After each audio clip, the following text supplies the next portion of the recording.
I've been fascinated by these videos of pregnant women taking Tylenol. 28 weeks pregnant. You know what I'm gonna take? Some Tylenol, acetaminophen. To show Trump that they don't believe in what RFK Jr. is saying, that it's somehow or another anti-science. It's gonna work like a charm, and my baby won't have autism. When this science came from Harvard, that's where the study came from. I mean, he's not making things up, and these people are like on TikTok. They're pregnant women taking Tylenol.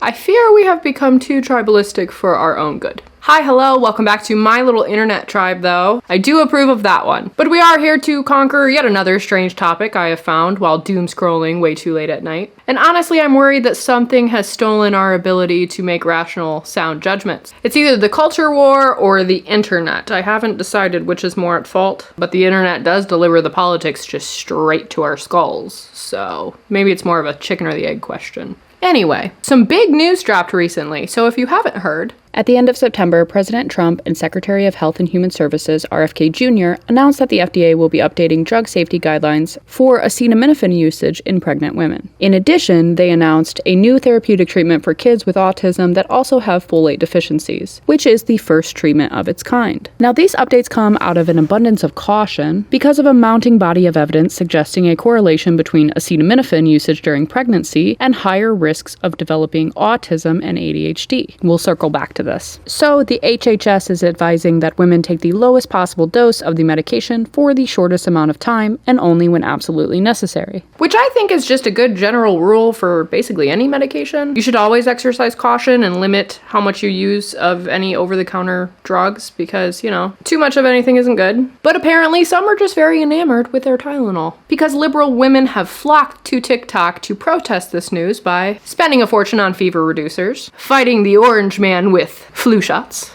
and basically just fueling the profits of pharmaceutical companies. All because someone said, hey, maybe this isn't as safe as we thought it was. About to take Tylenol for my headache while pregnant because I don't take my medical advice from a man who doesn't have a degree in science, healthcare, or medicine, and who had a parasitic brain infection and was addicted to heroin for 14 years.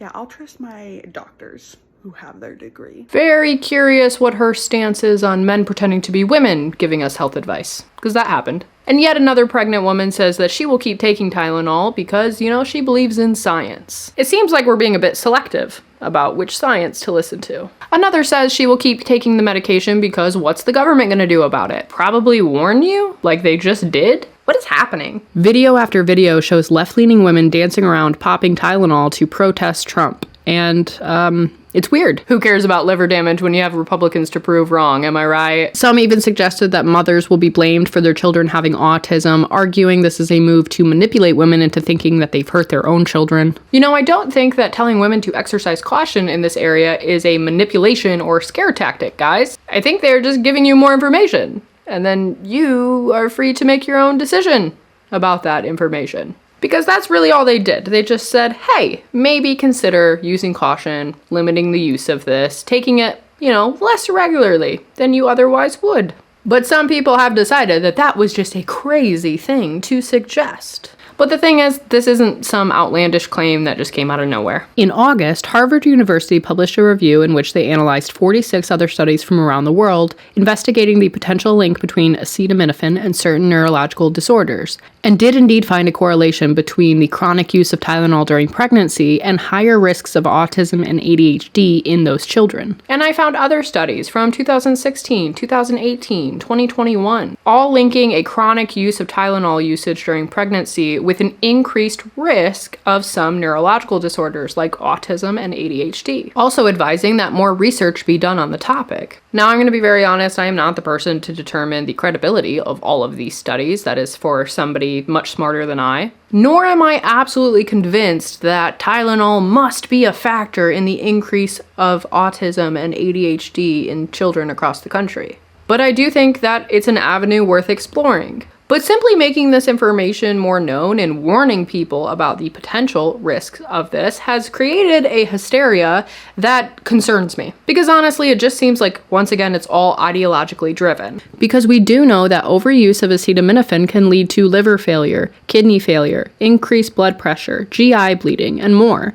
So it's not harmless. Like anything else, it's bad when you overdo it. So to disregard this entirely, just because somebody you don't like is presenting the information, is, in my opinion, aggressively ignorant. Tylenol has even urged caution in the past, advising that their products are not safe when you have a baby on board. Although now they say they're being taken out of context, so do with that what you will. But regardless of all of this, I'm just really not sure why anyone is outraged at the suggestion that you should restrict or limit your use of certain medications while you're pregnant. Because there is a laundry list of things and foods and medications that pregnant women can't do or eat or ingest. And no one is claiming that people are taking all of these things away from pregnant women to make them suffer. It's just a given that there are things that you can't partake in when you have a whole nother person inside of you, you know, because it could harm that person. Or people, in my case, because I had twins. So I too have gone through this period of restriction and limitations, and you know,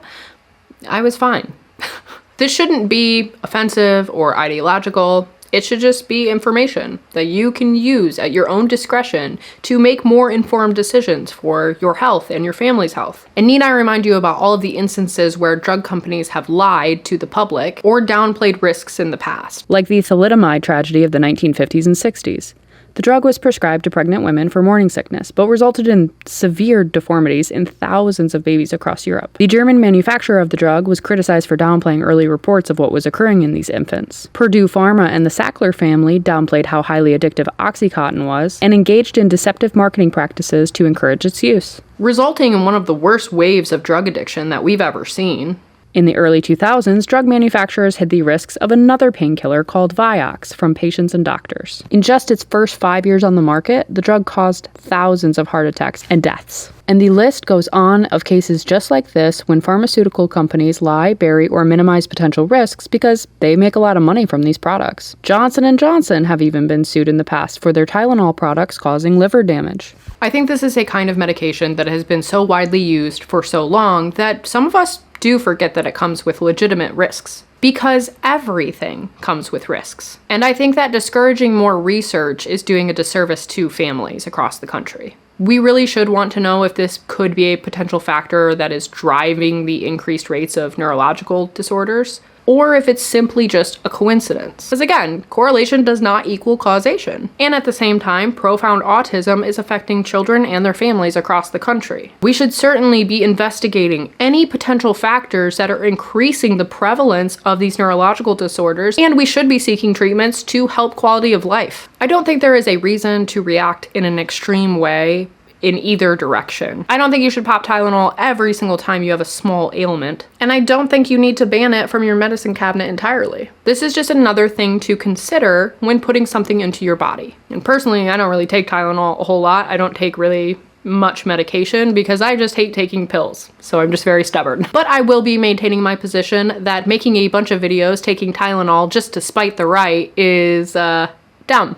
But that's my take, and now I would love to hear yours. Do you think more research is needed here? Do you think it's something to just disregard? Do you think we should explicitly trust Tylenol, or do you think we should err on the side of caution? Do you find it a little bit hypocritical that the same people who were preaching trust the science just 5 years ago are now absolutely rejecting this information? Or do you agree with them? And tell me why. I do always love reading through your comments. Make sure to keep it respectful and civil with one another if you do get into discussions. Let's be good examples of healthy discourse. If there's one thing I could cultivate on my channel, it would just be that. And if you would like to support the channel beyond watching the videos, you can feel free to go buy me a coffee, as long as that would not take away a coffee from yourself, obviously. But as always, thank you for watching, thank you for being here, and I will see you guys in the next one.